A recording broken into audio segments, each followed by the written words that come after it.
Most covered call ETFs sacrifice total return to generate income. GRNI hasn't. Since this fund launched in November 2025, it has outperformed the S&P 500 on total return by more than 3 percentage points, while paying a monthly distribution every single month. That is not a pitch. That is 6 months of live data. In this video, I'm going to break down exactly what GRNI is, how it generates income, what is actually inside it, why the return of capital classification on its distributions is not a warning sign. It is a wealth building tool, and why this is the first position I am building in my income floor before any other fund in the sequence. By the end of this, you will know more about GRNI than 90% of the people who own it. Here's the assumption most investors make about covered call ETFs. You write calls on top of your equity position. The premium comes in as income, but in exchange, you cap your upside. When the market rips, you miss the top. So covered calls must cost you total return over time. It is a logical argument, and for a lot of covered call products, especially the ones targeting 20, 30, 40% yields, it is correct. Those funds bleed NAV. Every distribution is partially your own capital coming back to you dressed up as yield. I learned that distinction the expensive way. I held those products. I watched the NAV decay. I paid the tuition. But GRNI is built differently, and the 6-month total return chart proves it. The reason is the underlying portfolio. GRNI does not write calls on top of the S&P 500. It writes calls on top of the Granny Shot selection, a concentrated, actively managed basket of large cap stocks built by Tom Lee's team at Fundstrat Capital. You cannot understand the income without first understanding what is generating the alpha underneath it. The name comes from basketball, the underhand free throw that looks unconventional but works. For the fund, it represents Fundstrat's research process.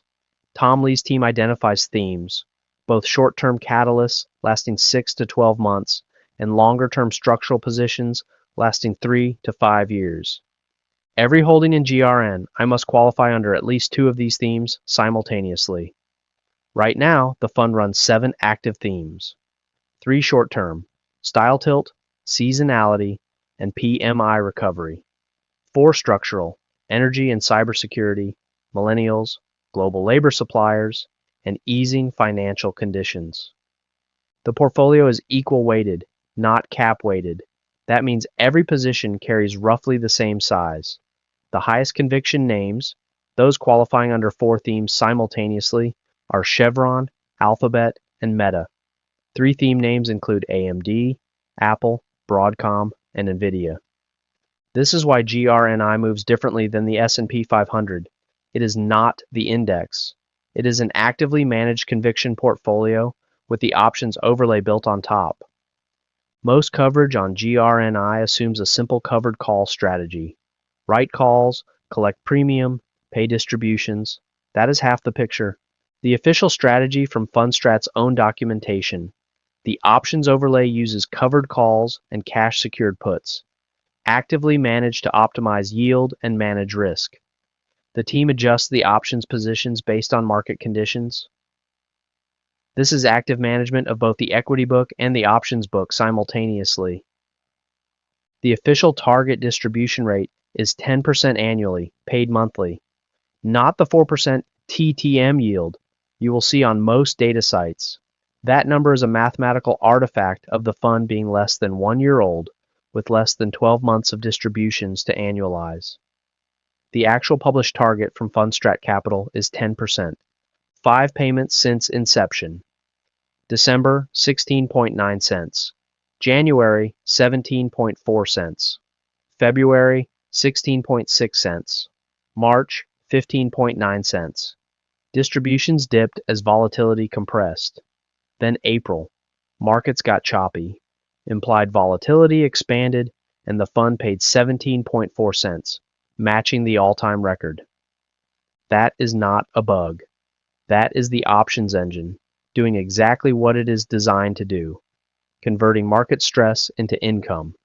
Now here is where most coverage on GRNI either gets it wrong or skips it entirely.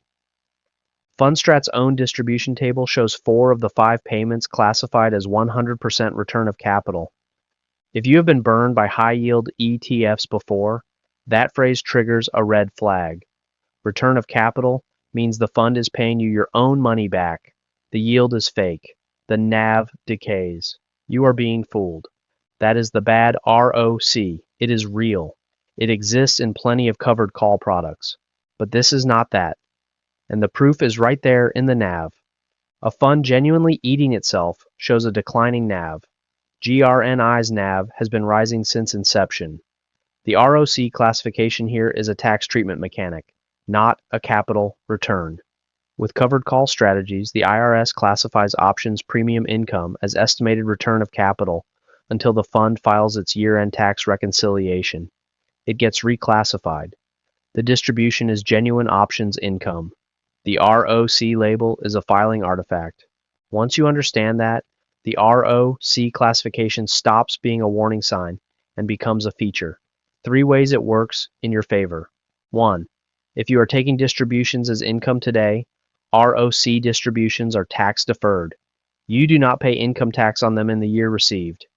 They reduce your cost basis instead. You pay when you sell, at capital gains rates, not ordinary income rates. For anyone in a high bracket, that difference is significant. 2. If you are reinvesting through DRIP, the ROC classification means you are compounding with pre-tax dollars. Every distribution reinvested buys more shares without a tax event, reducing the amount reinvested first. The flywheel accelerates relative to a fund paying fully taxable ordinary income. 3. This is the one almost nobody talks about. If you build this position over years, with each ROC distribution reducing your cost basis, and you hold it until death, your heirs receive a stepped-up cost basis at fair market value on the date of inheritance. Every dollar of basis reduction from ROC distributions effectively disappears. Your heirs inherit the position at current market value with 0 embedded capital gains liability. They can then DRIP the distributions themselves at potentially little to no tax impact depending on their income level, building their own income floor on a tax-advantaged foundation you built for them. This is not a yield play.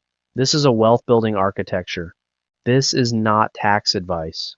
Consult your CPA on your specific situation, but understand the structure before you dismiss the ROC label. Let's talk about what the actual data shows. Over the 6 months since GRNI launched, the most honest comparison window available, total return sits at plus 9.44% for GRNI, SPY plus 6.26%, GRNY, the pure equity version with no options overlay, plus 2.73%. The options income did not just pay you monthly, it kept GRNI above water during every drawdown the market threw at it. While the pure equity version spent much of the period underwater, the income cushion from the covered call overlay held the line. The cost of that cushion versus owning pure equity, the options overlay captured the income but trimmed some upside.